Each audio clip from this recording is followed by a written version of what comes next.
வணக்கம் சொந்தங்களே, make things best சேனலுக்கு உங்களை அன்புடன் வரவேற்கிறேன். இன்னைக்கு நம்ம வீடியோலிங்க ஸ்டெயின்லெஸ் ஸ்டீல் கிரைண்டர் பற்றி தாங்க பார்க்க வந்திருக்கோம். நீங்கள் ரெகுலரான கிரைண்டர்ஸ் வந்து பார்த்துருப்பீங்க, பிளாஸ்டிக்கில் இருக்கும். ஸோ பிளாஸ்டிக் கிரைண்டர்ஸ் எல்லாம் தான் நம்மளோட ரெகுலர் யூஸிங்கில் வந்து இருந்துகிட்ருக்கு.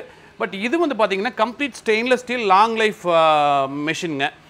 உங்களுக்கு இதில் மெயின் அட்வான்டேஜ் என்னென்னு பார்த்தீங்கன்னா, ஏன் ஸ்டெயின்லெஸ் ஸ்டீலில் போகிறோம் அப்படின்னா, ஸோ ஸ்டெயின்லெஸ் ஸ்டீலில் போகிறப்போ வந்து நம்மளுக்கு motor capacity and motor size எல்லாத்தையும் நம்ம கொஞ்சம் பெருசாக போட முடியும். ரெண்டாவது, ஸ்டெயின்லெஸ் ஸ்டீல் வந்து உங்களுக்கு வந்து டெம்பரேச்சர் வந்து கொஞ்சம் வெளியில் சீக்கிரமாக கடத்திடும். அதனால் உங்களுக்கு ரெகுலராக இருக்கிற ஒரு கிரைண்டரை விட இந்த கிரைண்டர் வந்து பார்த்திங்கன்னா உங்களுக்கு டெம்பரேச்சர் கம்மியாக இருக்கும். ஒரு இந்த சைடில் பார்த்தீங்கன்னா சூடு தெரியும், ஆனால் அந்த சூடு வந்து டெம்பரேச்சர் வெளியில் வந்துருச்சுன்னு அர்த்தம். பட் அதுவே பிளாஸ்டிக் அப்படின்னா டெம்பரேச்சர் உள்ளேயே இருக்கும். அது கல்லுக்குமே உங்களுக்கு வந்து அந்த கொஞ்சம் ட்ரான்ஸ்ஃபர் ஆகிறதுனால உங்களுக்கு அந்த மாவில் லேசான சூடுகள் வந்து வர்றதுக்கு வாய்ப்புகள் இருக்கும். பட் இது அந்த மாதிரி 100% இருக்கவே இருக்காது. இந்த கிரைண்டரில் நீங்கள் வந்து அரைக்கிறப்ப மெயின் அட்வான்டேஜ் வந்து நீங்கள் வந்து 1 கிலோ போட்டுக்கலாம். இப்போ நீங்கள் வந்து ஒரு 3 பேர் 4 பேர் இருக்கிற ஃபேமிலிக்கு வந்து 2 தடவை நீங்கள் அரைச்சி எடுக்க வேண்டியதாக இருக்கும். பட் இதில் அப்படி இல்லை, ஒரே தடவையில் வந்து நீங்கள் எடுத்துடலாம். ஏன்னா இது வந்து 3 லிட்டர் கெப்பாசிட்டி, ட்ரம் சைஸ் வந்து கொஞ்சம் பெருசு, லாங் லைஃப் இருக்குங்க. குறைஞ்சபட்சம் இது வந்து உங்களுக்கு ஒரு 7-8-10 வருஷம் வந்து உங்களுக்கு நல்லபடியாக இது வந்து ஒர்க் ஆகிட்டு இருக்கும். சின்னதாக இடையில ஏதாவது சர்வீஸ் பண்ணிட்டீங்கனாலும் கூட இந்த மிஷின் வந்து உங்களுக்கு ஒரு பெரிய அளவு லைஃப் வந்து உங்களுக்கு கொடுக்கும். ஸோ இந்த கிரைண்டரில் நீங்கள் வந்து மாவு அரைக்கிறப்ப மாவோட சுவை வந்து கண்டிப்பாக இன்க்ரீஸ் ஆகுங்க. என்ன காரணம்னா, நம்மளுக்கு வந்து லெஸ் டெம்பரேச்சரில் வந்து உங்களுக்கு மாவு ஆட்டுறதுனால உங்களுக்கு டெம்பரேச்சர் ஜாஸ்தி ஆகிறப்ப அதில் இருக்கிற நுண்ணுயிர்கள் வந்து கொஞ்சம் இறந்து போயிடலாம். ஸோ அதை விட இது வந்து பெட்டரான ஒரு ஆப்ஷன்ஸ் கொடுக்கும். கூலாக இருந்ததுன்னா அது வந்து உங்களுக்கு வந்து நுண்ணுயிர்களுடைய உற்பத்தி வந்து கண்டிப்பாக ஜாஸ்தி இருக்கும். அப்போ வந்து உங்களுக்கு அதனுடைய ஃப்ரெக்மெண்டேஷன் அப்படின்னு சொல்லுவாங்க, அது வந்து கொஞ்சம் நல்லா ஆகி பொதுன்னு நல்ல மாவு வந்து பொதுன்னு வந்து உங்களுக்கு இட்லி எடுக்கிறப்போ வந்து நல்லாயிருக்கும். இது மெயின் அட்வான்டேஜ். இன்னொன்று என்னென்னு பார்த்தீங்கன்னா, நீங்கள் அந்த சின்ன கிரைண்டரில் வந்து மாவு போட்டு பிசைய முடியாது. மாவு அந்த டூலில் கொடுத்துருப்பாங்க, பட் நீங்கள் பிசைஞ்சு பார்த்துருந்தீங்கன்னா தெரியும், அதில் பிசைகிறப்போ வந்து நம்மளுக்கு அதனால் வந்து சில நேரத்தில் வந்து கிரைண்டர் நின்றுக்கும், சுத்தமாக பிசைஞ்சு வராது. இல்லைன்னா கம்மியான மாவு போட்டு பிசையலாம். பட் இது அப்படி இல்லை, நான் போட்டு காமிக்கிறேன். இதில் வந்து உங்களுக்கு ஈஸியாக வந்து பிணைஞ்சு வந்துடும். ஒரு வித்தின் ஒரு 2-3 மினிட்ஸ் 5 மினிட்ஸ்க்குள்ளே வந்து உங்களுக்கு மாவு வந்து ஈஸியாக நல்லபடியாக பிணைஞ்சு எடுத்துடலாம். ஸோ உங்களுக்கு சப்பாத்தி சுடுறதுக்கும் அல்லது புரோட்டா இந்த மாதிரியான விஷயங்கள் போடுறதுக்கு எல்லாத்துக்குமே உங்களுக்கு அது ஈஸியாக இருக்கும். இதுக்கு நாங்கள் வந்து 2 இயர்ஸ் வாரண்ட்டி, அதாவது கம்ப்ளீட் வாரண்ட்டி. நான் மோட்டருக்கு மட்டும்தான் அது அப்படின்லாம் இல்லை, கம்ப்ளீட்டாக வந்து 2 இயர்ஸ்க்குள்ளே ஏதாவது ப்ராப்ளம் ஆகிடுச்சு அப்படின்னா நீங்கள் மிஷின் இங்கே அனுப்பிச்சிங்கன்னா ரெடி பண்ணி அனுப்பிச்சிடுவோம். அந்த டூ அண்ட் ஃப்ரோ சார்ஜஸும் நம்ம கொடுத்துருவோம், வீட்டுக்கு கேரண்டின்னு சொல்லி. அப்படி இல்லை, உங்களால் வந்து மிஷினை அனுப்ப முடியல, அங்கே லோக்கலே சர்வீஸ் பார்த்துக்குறோம் அப்படின்னாலும் நீங்கள் சர்வீஸ் அங்கே லோக்கல் இருக்கிற டெக்னீஷியன் வச்சு பார்த்துக்கோங்க. அவங்களுக்கு உண்டான என்ன எக்ஸ்பென்சஸோ, ஃபார் எக்ஸாம்பிள் ஒரு 500 பில் போடுறாங்கன்னா அதை நாங்கள் ஜிபே பண்ணி விட்டுறோம் உங்களுக்கு, நீங்கள் அவங்களுக்கு கொடுத்துக்கலாம். ஸோ இவ்வளோ எளிமையாக வந்து உங்களுக்கு சர்வீஸை வந்து அட்டன் பண்ணிக்க முடியும். எங்கே வேணால் சர்வீஸ் பண்ணிக்கங்க. சர்வீஸ் சென்டரில் தான் கொண்டு போய் கொடுக்கணும் அதெல்லாம் இல்லை, உங்கள் பக்கத்து வீட்டிலே இருக்கிற சர்வீஸ் சென்டர்லேயே கூட உங்களால் சர்வீஸ் பண்ணிக்க முடியும். அவங்களுக்கு என்ன ஸ்பேர்ஸ் ஏதாவது வேணும்னா நம்ம இங்கேருந்து கூட அனுப்பிச்சுட்றலாம். அதுக்குண்டான என்ன ஜென்ரல் எக்ஸ்பென்சஸோ நம்ம பே பண்ணிடலாங்க. நெக்ஸ்ட் டெலிவரி பற்றி பார்ப்போங்க. இப்போ நீங்கள் வந்து மிஷின் வந்து வாங்கணும்னு பிரியப்பட்டீங்கன்னா ஆல் ஓவர் இந்தியாவில் எங்கே இருந்தாலும் வாங்கலாம். நீங்கள் வந்து பேமெண்ட்டை எங்களுக்கு உண்டான அமௌண்ட்டை வந்து நீங்கள் வந்து ஜிபே பண்ணிட்டீங்க அப்படின்னா ஈஸியாக வந்து நாங்கள் மிஷினை வந்து கொரியர் பண்ணிடலாம். இதில் வந்து சிஓடி ஆப்ஷன்ஸ் வந்து நம்மளால் செய்ய முடியாதுங்க. காரணம் என்னென்னா, ஒரு வேளை நீங்கள் அந்த சில விஷயங்கள், அதாவது நம்ம இது வந்து மெயினாக பெரிய ஐட்டமாக இருக்கிறதுனால ரிட்டர்ன் வந்ததுன்னா ஹை சார்ஜஸ், கிட்டத்தட்ட 2000 ரூபாய்க்கு பக்கமாக அந்த சிஓடி சார்ஜஸ் அண்ட் ரிட்டர்ன் வர சார்ஜஸ் எல்லாமே வந்துருங்க. ஒன்று. ரெண்டாவது என்னென்னு பார்த்தீங்கன்னா, உங்களுக்கு ஜென்ரலாகவே 1000 ரூபா கூடி போயிடும் சிஓடி சார்ஜஸ்ன்னு போடுறப்ப. ஏன்னா சிஓடி சார்ஜஸ் வந்து அவ்வளோ இருக்குது. அவங்க பேமெண்ட்டை வாங்கி நம்மளுக்கு கலெக்ட் பண்ணி அனுப்புகிறப்ப இந்த பெரிய பொருட்களுக்கு சின்னது ரிஸ்க் இருக்குது. அதுவே வந்து செல்ஃபோன் மாதிரியான பொருட்களாக இருந்ததுன்னா அது கொஞ்சம் ஈஸியாக அனுப்பலாம். ஏன்னா அது வந்து ஒரு 200 கிராம் தான், அதை அனுப்புறதுக்கு 100 ரூபா தான் செலவாகும். ஸோ இது அப்படி இல்லை, நிறைய செலவாகுதுங்கிறதுனால ஸோ ரிட்டர்ன் வந்ததுன்னா மறுபடியும் அதிகமாக செலவாகுங்கிறதுனால நம்மளால் வந்து அதை செய்ய முடியறதில்ல. ஸோ டேமேஜ் ஆச்சுன்னா என்ன பண்ணலான்னு கேட்குறீங்க. ஸோ டேமேஜ் ஆச்சுன்னா உங்களுக்கு வந்து நீங்கள் ரிட்டர்ன் அனுப்பிச்சிருங்க, நாங்கள் புது கிரைண்டர் வந்து உங்களுக்கு நாங்கள் மாற்றி கொடுத்துட்றோம். அப்படி ஒரு வேளை சின்னதாக ஏதாவது வந்து பை மிஸ்டேக் ஒரு ஒடுக்கு இந்த மாதிரி ஏதாவது ஆயிருந்ததுன்னா அது வந்து நீங்கள் பக்கத்தில் இருக்கிற சர்வீஸ் சென்டரில் கொடுத்து ரெடி பண்ணிக்கலாம். அதுக்குண்டான சார்ஜஸ் என்னவோ அதை நம்ம கொடுத்துடலாங்க. ஸோ இவ்வளோ தான், அது ஈஸியாக முடிஞ்சிடும். நீங்கள் எங்களோட ரெஸ்பான்சிபிலிட்டி தான், நீங்கள் உங்களுக்கு அந்த பொருள் அங்கே வந்து சேர்ற வரைக்கும் எங்களோட ரெஸ்பான்சிபிலிட்டி தான். அதனால் நீங்கள் அதை பற்றி கவலைப்பட்டிக்கணுங்கிற அவசியமே இல்லை. நீங்கள் அதே லோக்கலில் இருக்கீங்கன்னா நேரில் வந்து வாங்கிக்கலாம், லொக்கேஷன் கேட்டு வாங்கிக்கோங்க. இல்லைனா வீடெக் கோயம்புத்தூர்னு போட்டிங்கன்னா எங்களோட கூகுள் லொக்கேஷன்ஸ் காமிக்கும், நீங்கள் அதை டேரெக்டாக வந்துடலாம். ஸோ வெளியூரில் இருக்கிறவங்களுக்கு ஒரு வேளை இதில் வந்து எங்களை பற்றின நம்பிக்கைகள் இல்லை அப்படின்னா நீங்கள் எங்களோடது வீடெக் vegetablecuttingmachine.com அப்படிங்கிறதுல பாருங்கள். அதாவது vegetablecuttingmachine.com அப்படிங்கிறதுல பாருங்கள், எல்லா டீட்டெயில்ஸும் கொடுத்துருப்போம். கூகுளில் சர்ச் பண்ணி பாருங்கள், எங்களோட ஸ்ட்ரீட் வியூஸும் இருக்கும். எங்கள் கம்பெனி இருக்கிற வியூஸை வந்து நீங்கள் அப்படியே பார்க்கலாம்.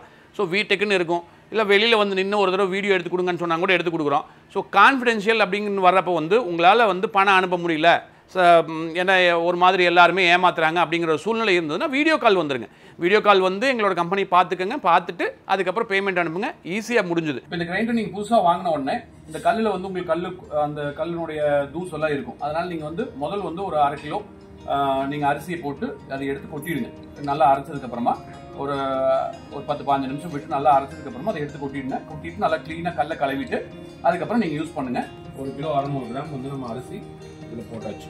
அப்போ கிட்டத்தட்ட நீங்கள் இது 1 கிலோ 600 கிராம் வரணும் அப்படின்னா இப்போ இதனுடைய வெயிட் ஒரு 100 கிராம் தான் வரும். ஏன்னா இது பிளாஸ்டிக், அதனால ஒரு 100 கிராம் தான் வரும். அப்போ 1.5 கிலோ கரெக்டாக இருக்கு. 1 கிலோ வந்து நீங்கள் தண்ணியில் ஊற வைக்கிறப்போ 1.5 கிலோவாக மாறும். இது வந்து முதல்ல ஃபிக்ஸ் பண்ண வேண்டாம். இதை வந்து ஃபிக்ஸ் பண்ணாமல் வச்சுக்கோங்க. இப்போ ஆன் பண்ணிக்கலாம். மிஷின் ஆன் பண்ணிட்டு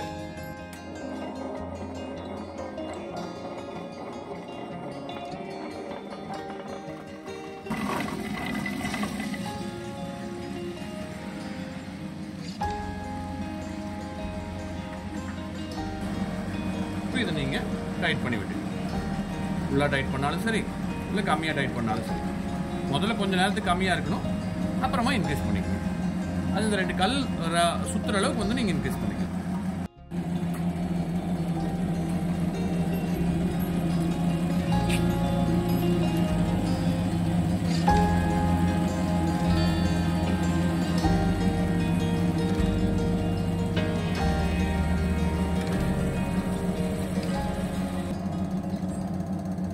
இது வந்து ரூம் டெம்பரேச்சருங்க.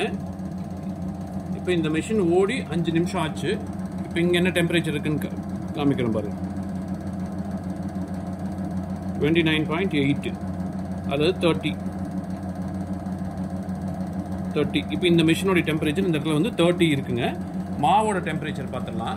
28 தான் இருக்குது. ஏன்னா நம்ம தண்ணி ஊற்றிருக்கோம் இல்லைங்களா, தண்ணி இருக்கிறதுனால 28 தான் இருக்குது. 29 நம்ம அரைச்சி முடிகிறப்ப இதே டெம்பரேச்சர் இருக்கணும், இல்லாட்டி இதை விட கூடுதலாக வந்து 1 டிகிரி 2 டிகிரி கூட இருக்கலாம்.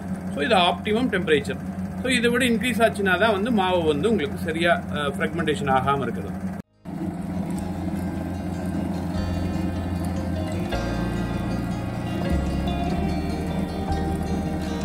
மெஷின் ஆன் பண்ணுறப்ப 29 டிகிரி டெம்பரேச்சர் இருந்த மோட்டருங்க இப்போ வெறும் 10 டிகிரி, அதாவது 13 டிகிரி இன்க்ரீஸ் ஆகி 43 டிகிரி தான் வந்திருக்குங்க. சேம் டைம் கிட்டத்தட்ட 30 டிகிரியாக இருந்த அரிசியோட டெம்பரேச்சர் இப்போ வந்து 31.8 டிகிரி, அதாவது 32 டிகிரியாக தான் 2 டிகிரி தான் இன்க்ரீஸ் ஆகிருக்குங்க. நம்ம வந்து 12:50க்கு போட்டிருந்தோம்ங்க. இப்போ வந்து 1:10 20 நிமிஷத்தில் நம்மளுக்கு வந்து இந்த அளவுக்கு வந்து மாவாகி வந்துருக்குங்க. இப்போ இதில் வந்து பார்த்தீங்கன்னா நம்மளுக்கு கெட்டியாக தான் எடுத்திருக்கோம். இன்னும் கொஞ்சம் தருன்னு எடுத்திருந்தா கூட 15 நிமிஷத்தில் ஆயிடும். நம்ம மொத்தமாக இப்போ 1.5 கிலோ ஈரமாவு அரைக்கிறதுக்கு கிட்டத்தட்ட 20 நிமிஷம் தான் செலவாயிருக்குங்க. அதுவும் நைஸாக. இப்போ நம்மளுக்கு வந்து 1 கிலோ மைதா மாவு வாங்கி வச்சிருக்கு. இது 1/4 கிலோ பேக்கெட்டு முதல்ல போட்டுக்குவோம். முதல்ல நான் 3 பேக்கெட் போடுறேன். ஏன்னா நமக்கு அது கெட்டித்தன்மை ஆகிறதுக்கு கொஞ்சம் வந்து மாவு வேணுமா இருக்குன்னு நினைக்கிறேன். ரொம்ப தண்ணியாக போயிடுச்சுன்னா சிரமம்.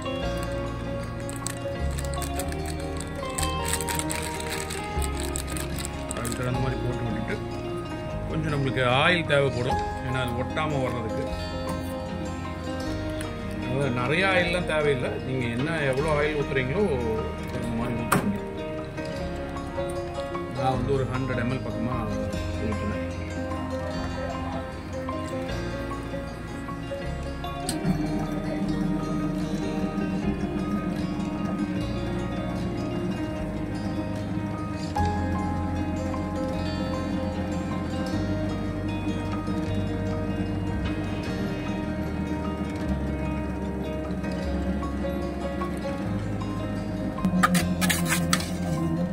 இப்போ உங்களுக்கு இதில் பிசைறதுனால என்ன அட்வான்டேஜ்னு பார்த்தீங்கன்னா கையில் இவ்வளோ ஸ்ட்ராங்காக பிசைய முடியாதுங்க.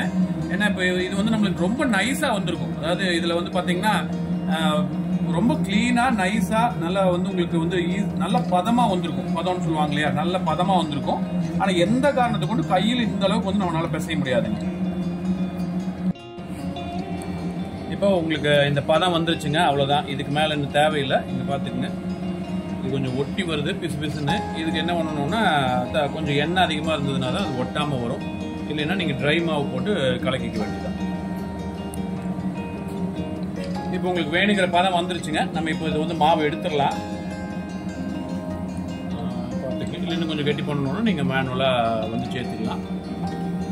நீங்கள் வந்து இந்த அளவுக்கு கொஞ்சம் சரியான ஆயில் போட்டிங்கன்னா இந்த கையில் ஒட்டாது. இது அப்படியே டைரெக்டாக தேய்ச்சி நீங்கள் சப்பாத்தியாகவும் பூரியாவோ அல்லது நீங்கள் எதுனாலும் எடுத்துக்கலாம்.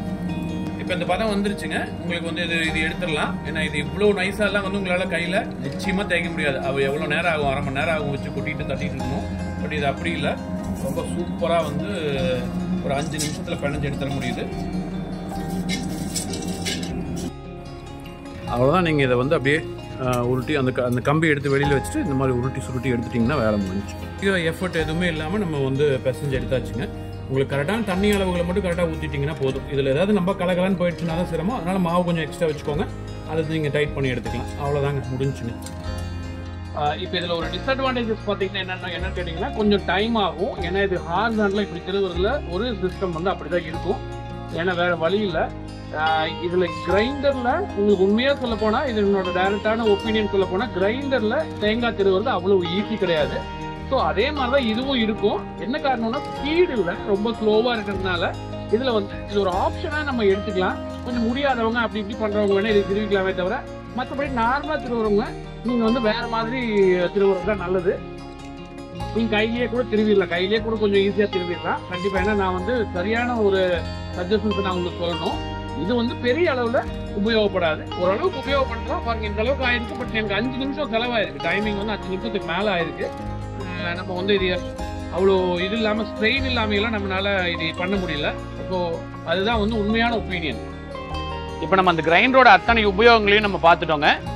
நம்ம இன்னொரு நாள் இன்னொரு வீடியோவில் சந்திப்போம். உங்களுக்கு இதில் ஏதாவது டவுட்ஸ் இருந்ததுன்னா நீங்கள் எனக்கு வந்து வாட்ஸ்அப் பண்ணுங்கள். கட்டாயமாக வந்து ரிப்ளை வரும். அநேகமாக இந்த கிரைண்டர் வந்து உங்களோட ஃப்ரெண்ட்ஸுக்கு தேவைப்படலாம், உங்கள் ரிலேட்டிவ்ஸ் தேவைப்படலாம், உங்களுக்கு தெரிஞ்சவங்க யாருக்காவது வந்து இந்த கிரைண்டர் கண்டிப்பாக உபயோகரமாக இருக்கலாம். இந்த வீடியோ பிடிச்சிருந்துச்சுன்னா ஒரு லைக் பண்ணுங்கள், ஒரு ஷேர் பண்ணுங்கள், சப்ஸ்கிரைப் பண்ணுங்கள். நன்றி, வணக்கம்.